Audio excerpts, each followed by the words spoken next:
Il y a à peine 2 mois, je me suis aperçue que je pouvais être à la retraite si je le voulais. Comment je m'en suis aperçue? J'y suis presque arrivée un peu par hasard. En fait, je venais de terminer un CDI en tant que directrice financière en janvier 2024.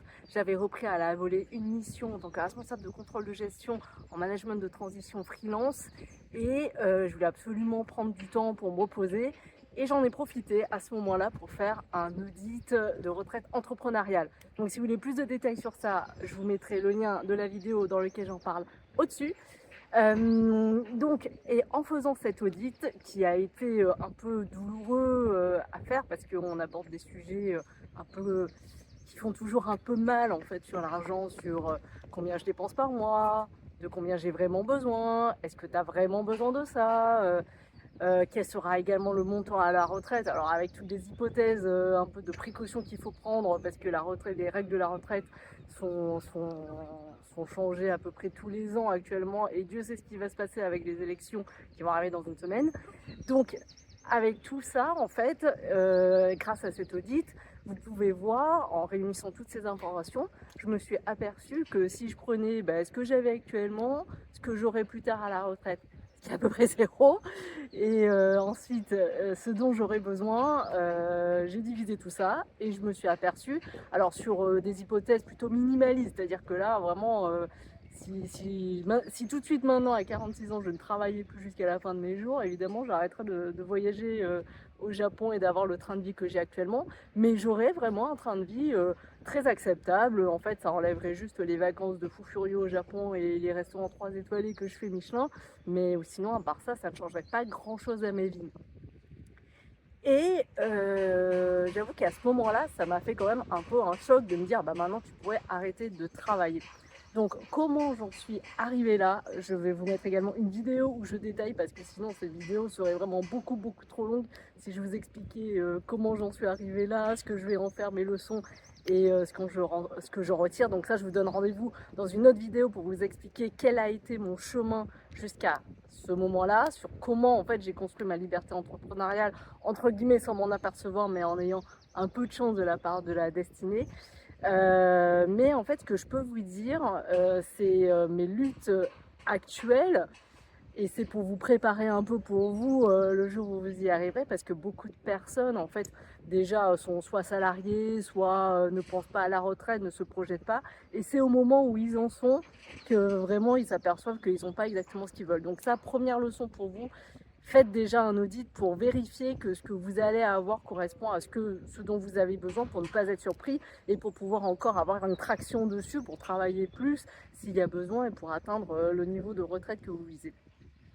Ce dont je voulais vous parler dans cette vidéo, parce que ça explique également ma retraite entrepreneuriale, c'est que une fois qu'on sait qu'on n'est plus obligé de travailler, ça change absolument tout, parce que déjà, c'est difficile à comprendre, mais il y a un peu un sentiment d'angoisse, c'est-à-dire que là, je me dis, pendant 55 ans, qu'est-ce que je vais faire? Est-ce que vraiment je veux ne pas travailler du tout? Donc ça, cette hypothèse est déjà à peu près mise de côté, parce que je pense que même si je ne retourne pas sur un travail, entre guillemets, au long cours, ce qui ne veut pas dire être salarié, mais peut-être prendre, je sais pas, je pourrais prendre par exemple des missions et les arrêter, juste des missions de management de transition pendant 3 mois et les arrêter. Ça, du coup, je sais pas encore si je vais faire ça. Est-ce que je me mets au business en ligne à temps plein? Je sais pas encore si je vais faire ça. Mais en fait, en ce moment, et c'est ce que je voulais partager avec vous, c'est que je lutte parce que maintenant que je me suis aperçue que je pouvais vivre très confortablement sans travailler, je me dis, en fait, ça demande un vrai effort de ma part, mais je vais y arriver.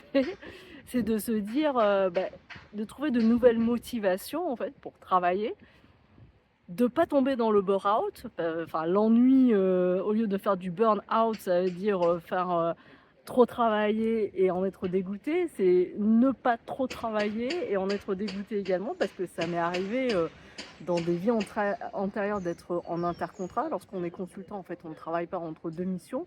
Et je crois que les 3 premiers mois, on est hyper content. Les 6 premiers mois, bon, on a vraiment fait tout ce qu'on avait à faire. Et au bout du 7e mois, j'avais envie de tuer un consultant pour prendre sa mission.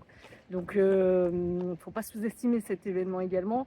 Là, j'en suis à mon second mois, entre guillemets, de ce que j'appelle une retraite entrepreneuriale. C'est que du coup, je ne travaille pas. Mais je suis très vigilante sur les signes un peu avant-coureurs d'ennui qui pourraient arriver parce que je veux absolument bien choisir. Parce que l'erreur que j'ai faite une fois, c'est que je m'ennuyais tellement que du coup j'ai dit oui à la première mission qui arrivait et c'est pas ça que je veux. Et en plus, en parallèle, un de mes souhaits, c'est vraiment de relancer, ou plutôt de lancer, enfin plutôt relancer la machine YouTube parce qu'il y a quand même 100 vidéos dessus, donc je ne veux pas dire que je commence à zéro. Donc voilà, donc c'est vrai que c'est compliqué et je sais que c'est un problème difficilement envisageable, mais de casser en fait son système de croyance et sa zone de, même pas de confort, mais ma zone actuelle dans laquelle je suis, où finalement je me dis je pourrais continuer comme ça ad vitam aeternam sans trop me fatiguer, sans travailler, sans me challenger, sans être fatigué, sans prendre la voiture le matin pour aller travailler et revenir le soir, sans, si le business en ligne explose ou l'accompagnement, on ne sait jamais, retomber sur des clients, enfin je dis retomber, j'en ai mais tomber sur des clients en loose, ce qui est absolument pas possible. En fait, c'est des mauvaises croyances. Je sais bien que c'est mon ego qui me retient. Mais voilà, je voulais partager avec vous également cet envers du décor parce que chacun on dit oh, trop bien, elle pourrait ne plus travailler du coup. Et j'en suis très heureuse. Mais en fait, il y a deux leçons. C'est que d'abord, il faut faire attention à ce qu'on fait de cette nouvelle vie-là, en fait, l'anticiper, alors ce qui n'a pas été mon cas, mais l'anticiper, c'est de voir comment l'organiser.